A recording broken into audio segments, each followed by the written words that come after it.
এই বিশ্ববিদ্যালয়, ঢাকা বিশ্ববিদ্যালয় ছাত্র হিসেবে আপনাদের কাছ থেকে আমরা আশা করতে পারি না। আপনারা সেই পুরুষ সত্তা নিয়ে আমাদেরকে তার জন্য সবাই করতে হবে। আপনাদের বাস করা হবে।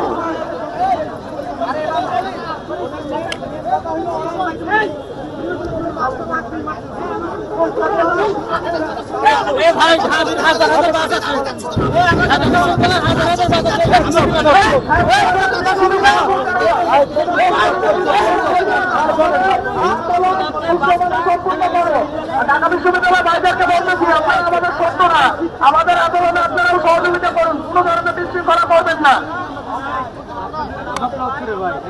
কথা বলে সবাই সামনে ঢুকে লাগবে।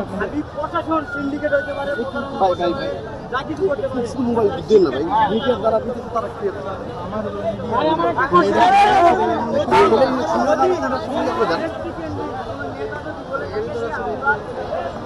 আমাদের বিপ্লবী সহযোগিতারা নতুন কলেজের সকলে সেখানে শুধু একটা লাইন থাকো, আর বাকি সবাই এদিকে চলে আসো। এখানে শুধু একটা লাইন থাকো, একটা।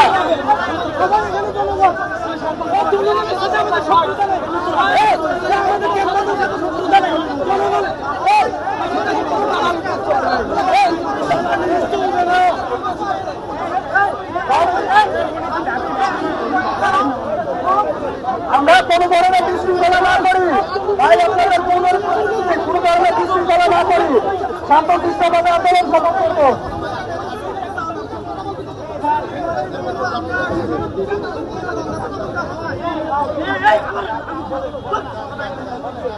এই আন্দোলনে আমাদের থেকে একজন সিঙ্গেল পার্সনের অগ্রণী ভূমিকা। সবাই ছিল এখানে, সবাই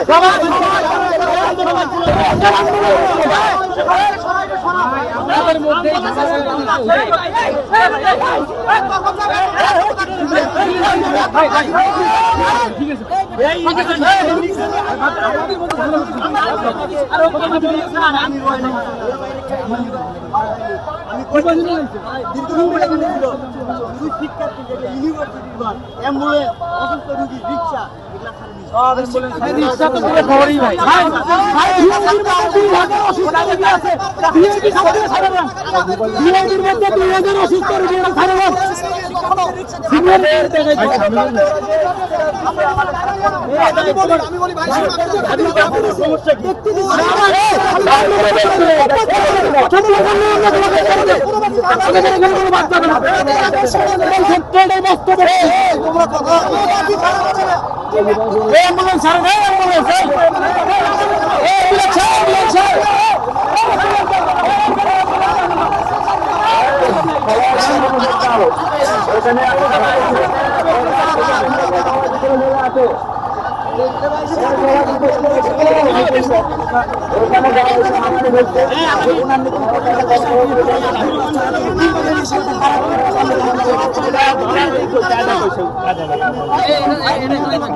একটা কোশ্চেন, আপনি একটু আগে বলতেন যে বাস ছাড়ার জন্য নাকি উপর থেকে আপনাকে প্রেশার ক্রিয়েট করা হয়েছে।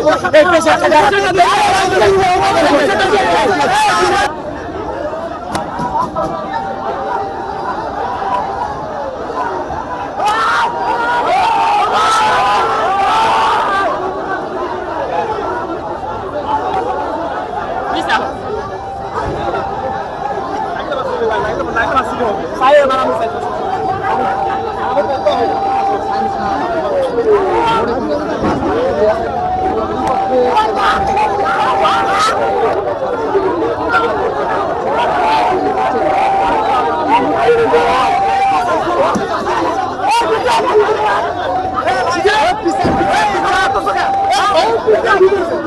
মাস্তানি করতে আসলো।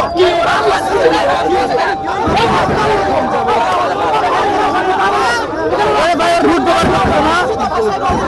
ঠেলে পড়ে অবরুদ্ধ করে রেখেছে ঢাকা কলেজের শিক্ষার্থীরা। সেই বাসকে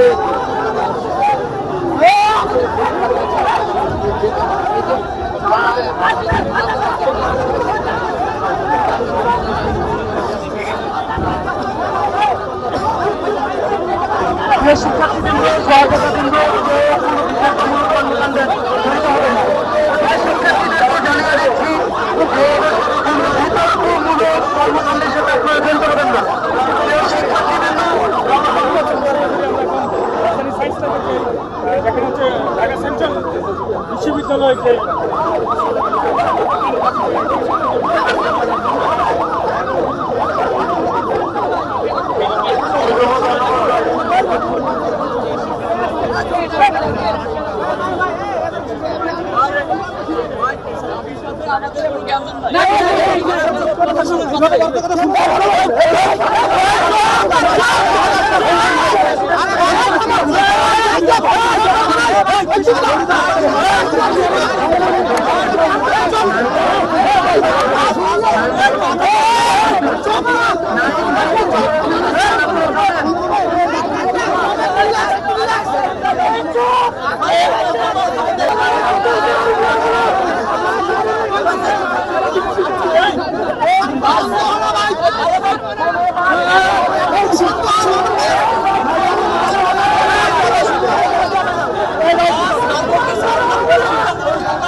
বিষয়টা হচ্ছে ঢাকা বিশ্ববিদ্যালয় একটা ঐতিহ্যবাহী শিক্ষা প্রতিষ্ঠান, ঢাকা কলেজ ঐতিহ্যবাহী শিক্ষা প্রতিষ্ঠান। কাজেই শিক্ষার্থী হিসেবে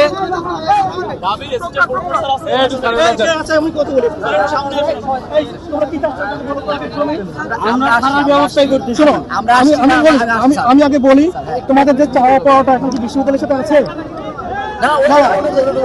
আমাদের যে গাড়িটা তোমরা আটকাইছো, এটার পিছনে কারণটা কি একটু বলবা? শিক্ষার্থীরা আটকাইছে, আমরা আসছি, না, এটা প্রায় 1 থেকে 1.5 ঘন্টা ধরে আটকে রাখানো হয়েছে। স্টুডেন্টগুলো কি হবে বলো তো? ওরা তো বের হয়ে আসছে সবসময় আর কি মারামারি করার জন্য। আমি চাচ্ছি একটা সমাধান হোক, যেভাবে হোক সমাধান হোক।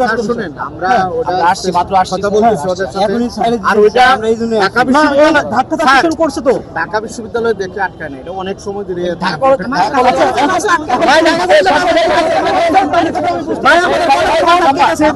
মনে হয় আপনারা মানে এটা একটা সুষ্ঠু সমাধান হোক, আপনারা একটু প্লিজ ছেড়ে দিন। এটা একটা ঝামেলা হয়ে যাবে।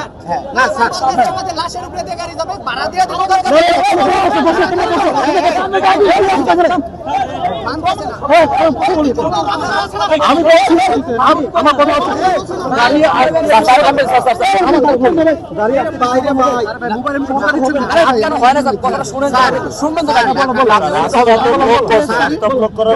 এই জন্য আটকানো হয়েছে। আচ্ছা বলো, আমি শুধু ঢাকা ইউনিভার্সিটি শত শত গাড়ি যাবে, যাওয়ার কোনো জায়গা নাই। এই পাশটা কি যাওয়া শুনবেন তো স্যার নাকি? স্যার আমরা বলেই যাচ্ছি। বলো বলো। বিষয়টা হচ্ছে সাধারণ শিক্ষার্থীরা শুধু ঢাকা বা ঢাকা ইউনিভার্সিটি, ঢাকা কলেজ সহ বিভিন্ন সবসময় আটকে রাখছে, শুধুমাত্র এখানে হচ্ছে অ্যাম্বুলেন্স গুলো যেতে দিচ্ছে। শিক্ষা প্রতিষ্ঠানের এখানে তো আন্দোলন আজকে নতুন না, আগেও হয়েছে। আমরা সবসময় সিম্প্যাথি দেখিয়ে এটাকে ছেড়ে দেওয়ার ব্যবস্থা, যারা সিনিয়র ছিল আমরা একটু দূরে ছিলাম, খেয়াল হয় নাই, যার ফলে ঘটনাটা ওরা শিক্ষার্থীরা ক্ষুব্ধ হয়ে আটকে রাখছে। এখন এটা সুষ্ঠু সমাধান তো লাগবে।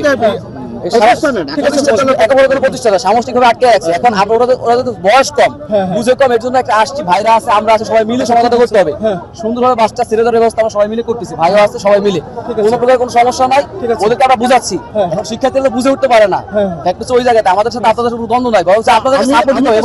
এবং ঢাকা বিশ্ববিদ্যালয়ের শিক্ষার্থীরা আছেন, আমি আসার পর শিক্ষার্থীরা ঢাবি শিক্ষার্থীরা তাদেরকে বলতে আমাদের ভাই, তারা হয়তো এই অধিবেশনের ব্যাপারে পজিটিভ থাকে, এরকম অ্যাপ্রোচ গুলো কারণ ওরা কোনো কথা বলছে না, ওদেরকে ভিতরে ঢুকাইছে, কিন্তু বলবে না, কথা বলবে না, ঠিক আছে? এখন আমার যেটা মনে হয়, আচ্ছা সেটা একজন বলতে দিচ্ছিল মন্তব্য, সবাই চাপো, স্যার আসছে, সবাই চাপো, বাসটা যাইতে পরীক্ষা আছে সবার, ওনাদের স্টুডেন্ট তো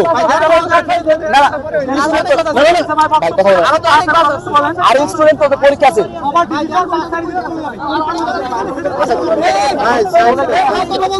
পরে বন্ধুটা একটু বড় বন্ধু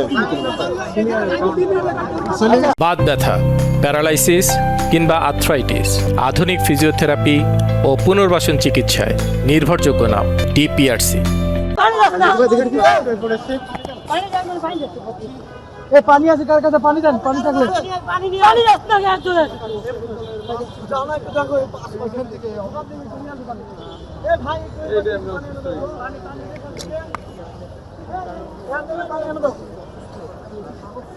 ভাই। এই যে মাথাটা সরান কি মাথায় লাগছে ভাই? উনি কোন ভার্সিটি ভাই? দৌড় দিছে তো হঠাৎ করে দৌড় ভাই আপনি কোন কলেজের নাকি ভার্সিটির? ঢাকা কলেজের। আমরা ঢাকা ইউনিভার্সিটির বাসকে ছেড়ে দিয়েছিলাম। সম্মানকার ওদের প্রোক্টর ছিল, আমাদের কাছে ক্ষমা চাইছে, আমরা ছেড়ে দিছি। এরপরেও ছেড়ে দেওয়ার পরে ওরা আমাদেরকে ব্যঙ্গ করে আমাদের সামনে দিয়ে উল্লাস করে যাওয়া হচ্ছে। পরে ওদেরকে আমরা ঢাকা কলেজ, একটা কথা শুনে রাখেন, ঢাকা কলেজ ঢাকা ইউনিভার্সিটিকে ঠাপায় না আমরা। তারপরে ধাওয়া দিয়েছি, এখন চলে গেছে ওরা। ঢাকা ইউনিভার্সিটি ঢাকা কলেজ ঠাপায় না। ঢাকা ইউনিভার্সিটির কিছু আমরা স্বৈরাচার, ওরা একটা স্বৈরাচার। ঢাকা ইউনিভার্সিটি বাংলাদেশে আরেকটা স্বৈরাচার, দ্বিতীয় স্বৈরাচার। এই স্বৈরাচারকে আমরা স্বৈরাচার থেকে বাংলাদেশে মুক্ত করে ছাড়বো ইনশাআল্লাহ। ইনশাআল্লাহ ইনশাআল্লাহ। আসো এবে পানিটা। ভয় পালাইলো কেন ওরা? ভয় পালাইলো কেন? পালাইছে কেন ভাই? এত হরণ দেখেছে, এখন পালাইলো কেন? আসতে বলেন ভাই। হাতাহাতিটা কিভাবে শুরু হয়? কলেজের যে দাবিটি, আমাদের দীর্ঘদিনে যে প্রাণের দাবি ছিল যে একটি স্বতন্ত্র বিশ্ববিদ্যালয়, অর্থাৎ সেন্ট্রাল বিশ্ববিদ্যালয়, এটি 7 কলেজের সকল শিক্ষার্থীরা আমরা দীর্ঘদিন ধরে সরকারের কাছে বিভিন্ন সময়ে আমরা এই দাবি জানিয়ে আসছি। সরকার আমাদেরকে প্রতিশ্রুতি দিয়েছিল, বর্তমান সরকার, যে খুব দ্রুত সময়ের ভিতরে একটি বিশ্ববিদ্যালয় গঠন করবে এবং সেই বিশ্ববিদ্যালয়ের নাম হবে সেন্ট্রাল বিশ্ববিদ্যালয়। আমরা এই সরকারের সেই প্রতিশ্রুতি আমরা বিশ্বাস করেছিলাম এবং আমরা সেই বিশ্বাস নিয়ে ক্যাম্পাসে আমরা ক্লাসে ফিরেছিলাম। কিন্তু অত্যন্ত দুঃখজনক হলে সত্য, সরকার বারবার এই প্রতিশ্রুতির নামে আমাদের সাথে, অর্থাৎ শিক্ষার্থীদের সাথে তারা টালবাহানা করে আসছে। আমাদের এই যৌক্তিক এবং ন্যায়সঙ্গত দাবিকে তারা বারবার, আমাদের এই যৌক্তিক দাবিকে তারা অবজ্ঞা করে এবং সকল শিক্ষার্থীদের দাবিকে তারা দাবির বাইরে গিয়ে তারা আমাদের এই শিক্ষার্থীদেরকে জনগণের মুখোমুখি করেছে। এই জায়গা থেকে এসে দাবি জানাচ্ছি আপনাদের কাছে, যে শিক্ষার্থীদের যে দাবি জানাচ্ছে দীর্ঘদিন ধরে, আমরা এই দাবির সাথে একত্রতা ঘোষণা করছি এবং ঢাকা কলেজ সহ 7 কলেজের সকল শিক্ষার্থীরা এই নিয়ে শেখমতো দাবির সাথে শতভাগ একমত। এবং উনিকে হ্যাঁ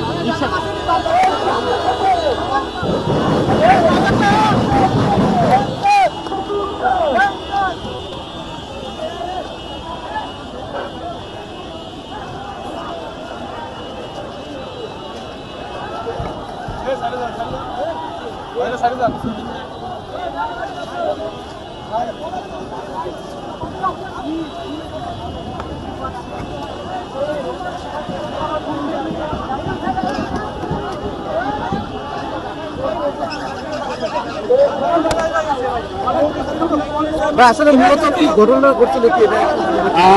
ঘটনা বলতে এখানে 1.5 ঘন্টা যাবত বাসটা আটকে ছিল। আমি ঢাকা কলেজে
ঢাকা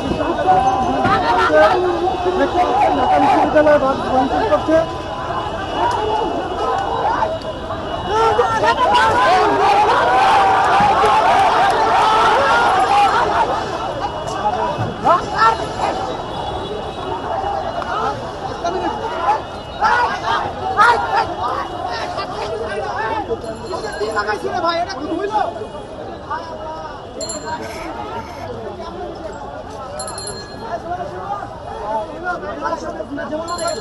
দেখাচ্ছিলাম ছাত্রলীগের শিক্ষার্থীরা এবং ঢাকা বিশ্ববিদ্যালয়ের যে শিক্ষার্থীদের মাঝে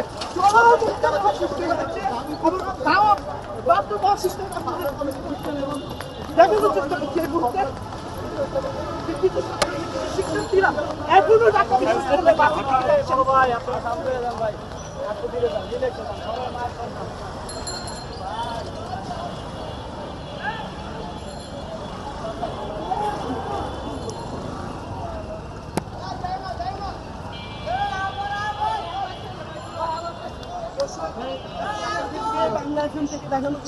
এই মুহূর্তে যে সাত কলেজের শিক্ষার্থী ঢাকা বিশ্ববিদ্যালয়ের যে শিক্ষার্থীদের